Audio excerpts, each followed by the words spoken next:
I am Tusharjeet Bhardwaj. I am the founder of Saurya Urja Technology. Our company is a solar EPC company. We provide sustainable energy solutions through deployment of technology and innovation. We have a wide range of lithium-ion batteries for different applications such as EV, storage, traction, and other special applications. We are also known for one-stop solution for battery manufacturing. We have the best part of Saurya Urja Technology is that we have an in-house R&D, and we give design and we help you in customizing your battery set for your convenience. We also have a 20,000 square feet of production facility with world-class assembly equipment, which is based in Delhi NCR, Noida.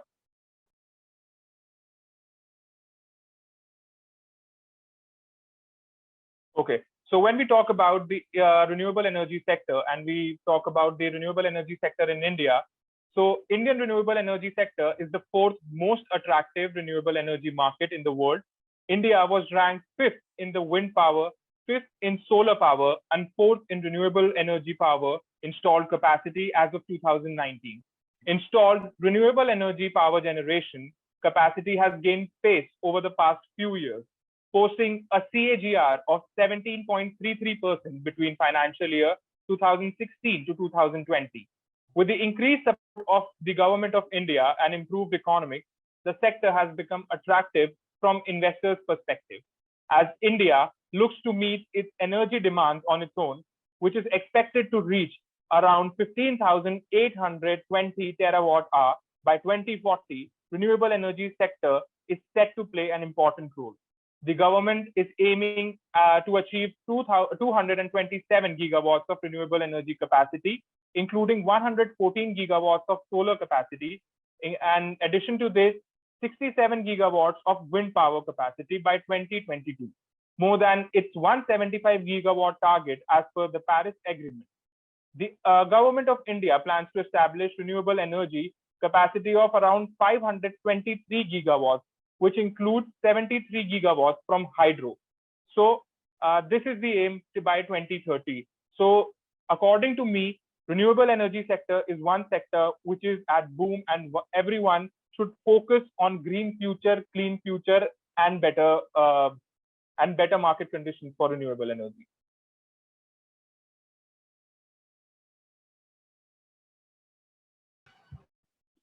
So according to the data released by Department for Promotion of Industries and Internal Trade, that is DPIIT, and FDI, inflow in the Indian non-conventional energy sector stood at US $9.83 billion between April 2000 and December 2020.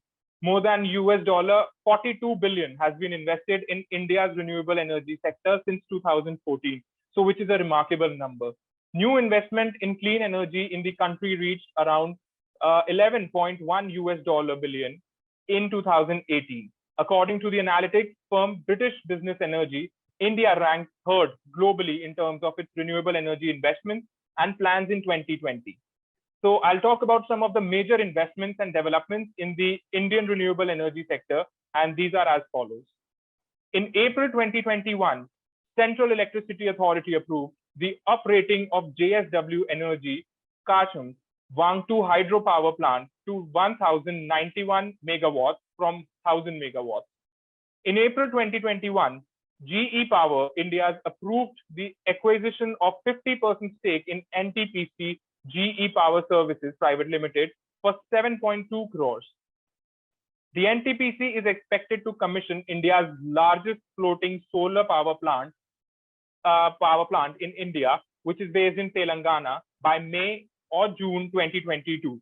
The expected total installed capacity is around 447 megawatts. In March 2021, Edelweiss Infrastructure Yield Plus, that is EIYP, an alternative investment fund managed by Edelweiss Alternative Asset Advisors, acquired a 74% stake in the solar portfolio of the NG Group in India. In March 2021, the US Agency for International Development, that is USAID, and the US International Development Finance Corporation, that is DFC, reported a loan guarantee program worth US $41 million to support Indian SME investments in renewable energy. In March 2021, Adani Green Energy announced plan to acquire a 250 megawatt solar power project in the northern state of Rajasthan, which is commissioned by Hero Future Energy. The expected deal value stands at rupees 10 billion. In March 2021, Adani Green Energy Limited, that is AGEL, signed a contract to acquire a 100% stake in Sky Power Global's 50 megawatt solar power project in Telangana. So this would increase its operational renewable capacity to around 4,000 megawatts, with a total renewable energy portfolio of 14,865 megawatts, which is massive in number. And in March, JICA, that is Japan International Cooperation Agency, entered a loan agreement with Tata Cleantech Capital Limited, that is TCCL, for JPY 10 billion to enable the firm provide loans to companies in India who are into renewable energy production, e-mobility solutions, and energy conservation in order to help offset the effects of climate change. In March 2021, the European Union joined the Coalition for Disaster Resilient Infrastructure, that is CDRI, an India-led initiative aimed at ensuring long-term development while addressing the climate change adverse effects. In October 2020, post-approval from NITI Aayog and Department of Investment and Public Management, NTPC set up a wholly owned company for its renewable energy business, that is NTPC Renewable Energy Limited. NTPC is targeting to generate 30% or 39 gigawatts of its overall power capacity from renewable energy sources by 2022. Around rupees 36,729 crores, that will be approximately around $5.26 billion investment, was made during April till December 2019 by private companies in renewable energy sector. So this is about the investment which the government and other players in the market are doing. And now we'll talk about certain government initiatives which the government of India is doing for the renewable energy sector, so that the Indian renewable energy sector gets that boost. So there are certain points in here also. In April 2021, the Central Electricity Authority, that is CEA, and CEEW, that is Center for Energy Finance, jointly launched the Indian Renewables Dashboard that provides detailed operational information on renewable energy. These give you detailed projects. These give you details about the current projects in India and about all the projects which are there in India. In April 2021, the Ministry of Power, that is MOP, released the draft of National Electricity Policy, that is NEP 2021, and has invited suggestions from all the stakeholders such as central public sector undertaking, Solar Energy Corporation of India, power transmission companies, financial institutions like Reserve Bank of India, Indian Renewable Energy Development Agencies, HDFC Bank, ICICI Bank, industrial solar and wind associations, and state governments. In March 2021, the Union Cabinet approved a Memorandum of Understanding, that is MOU, in the field of renewable energy cooperation between India and the French Republic. In March 2021, Haryana announced a scheme with a subsidy of 40% for a 3 kilowatt plant in homes, accordance with the Ministry of New and Renewable Energy guidelines, to encourage solar energy in the state.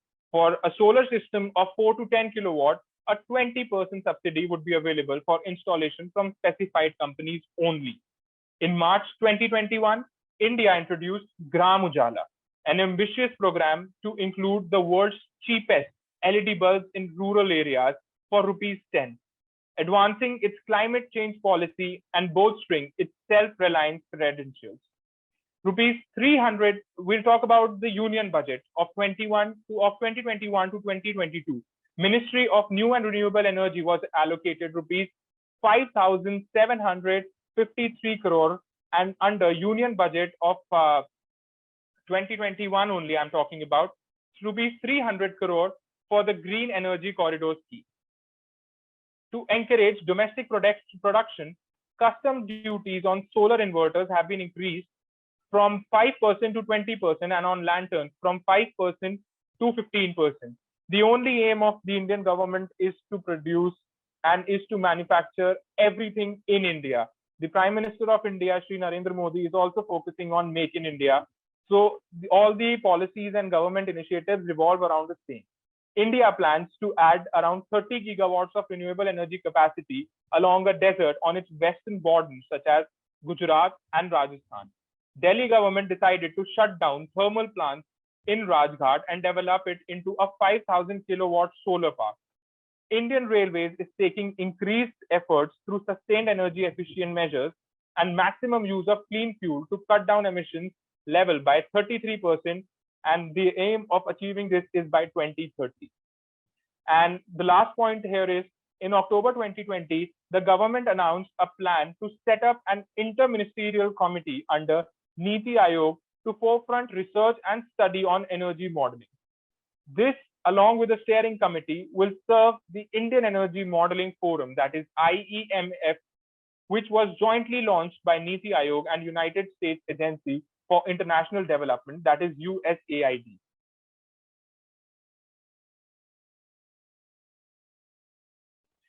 The startup culture in India is the most, I would say, the ideal and the most benefited culture which the Indian government is promoting.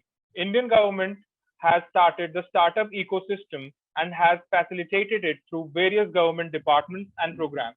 Around 4,000 plus startups have been benefited in the last year through various programs of the central government. Around 960 crores of funding have been established and enabled to startups through various schemes. Around 828 crores sanctioned funds for the infrastructures have been given by the Indian government, with the objective to build a strong ecosystem for nurturing innovation and startups in the country. The Indian government launched a Startup India Action Plan that offers the following support to recognize supports through. The first one is handholding. In this, the first point is the legal support which the Indian government is providing for the startup. That is, wherein the self-certification and compliance of 9 environment and labor laws through Startup India web portal or mobile app can be done. The next one is IPR. A lot of people struggle with IPR, but the Indian government is helping us with this also. In this, the fast track startup patent applications are happening. Panel of facilitators to assist in filing of IP applications, government to bear facilitation charges, 80% rebate in filing of the patents, which is amazing. And when we talk about the exit processes as per the Insolvency and Bankruptcy Bill 2015, that is IBB 2015, startups with simple debt structures may be wound up within a period of 90 days. Then when we talk about funding and incentives, because funding plays a major role when a company is new in the market, and especially if the company is a startup, so major role plays in the investment. So the government of India also helps you with the funding. So there is a thing with the government of India known as funds of funds. So in this SIDBI, fund of funds for investment into startup, set up by the government of India with an initial corpus of around 2,500 crores and a total corpus of INR 10,000 crores over a period of 4 years. When we talk about the credit guarantee, we all know that no one gives money without collaterals or without any guarantees. But herein, credit guarantee mechanisms through National Credit Guarantee Trust Company, that is NCGTC or SIDBI, is being envisaged with a budgetary corpus of INR 500 crores per year for the next 4 years. When we talk about the tax exemptions, the government of India is very kind, and I would say the government of India, under the guidance of our Prime Minister, Mr. Narendra Modi, has given us this one of the most important things when we come to startup culture, that is the tax exemption. So in this, IT exemptions for 3 years have been given. Capital gain tax exemption to people investing such gains in the government recognized fund of funds. Tax exemption on investment above fair market value, that is FMV. The other one is incubation. Incubation is one of the most difficult processes, but herein the government of India simplifies that also for us. The first one is industry/academia. 31 innovation centers, 13 startup centers, 18 technology business incubators, 7 research parks, and 500 Atal tinkering labs. 35 new incubators in existing institutions, 35 private sector incubators with funding support from the government. Then Indian government also has certain competition and certain grants for the newest startups. The first one is Nidhi, that is INR 10 lakhs to 20 lakhs to students, to 20 students, innovations from Innovation and Entrepreneurship Development Centers, that is IEDC. And then annual incubator grant challenge, which is very important, and people participate in these organizations and these events a lot. Then there is another event where organizing startup fest for showcasing innovation and providing a platform for collaboration, startup talk shows. The best part herein is that the government is not just focusing on startup culture, but it is helping the startup culture in every way, so that people who are investing their hard-earned money or they are getting money from the investors know what they are doing, know where the money is going, and the government of India is hand-holding each and every startup so that the culture of startup flourishes in India, and everyone in the India focuses on Make in India, so that we don't have to import anything from other countries. We become self-reliant and we become able to manufacture and produce everything what India needs on our own. So this is what the government is thinking about. And according to me, Indian government is doing a fantastic job when it comes to startups. So for me, startups in the renewable energy sector, we have a lot from the government. And I think so that the future is renewable energy, and the kind of support which the Indian government is providing us is amazing, and we have a long way to go.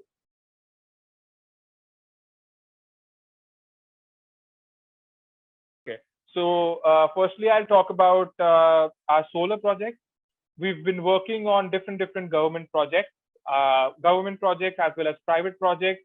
We are we have done a project with the government of Assam of 7 megawatts. Then we have done a project we are in the process of doing a project in Haryana that is of around 500 kilowatts. We are doing certain projects in Uttar Pradesh that is around 100 that ranges from 100 kilowatts to 250 kilowatts. There are certain smaller projects also which our company is doing that is around 50 kilowatts. And then when we talk about the lithium ion battery segment, we are new in the market. We are also in talking terms and finalizing our lithium ion battery process with companies like Arkwright, which is a Kenya-based company. We are also in talking terms with Avada Energy. We are in talking terms with Evex India, Kabira Mobility, Lord Automotive, and Fixman and SkillDX.in.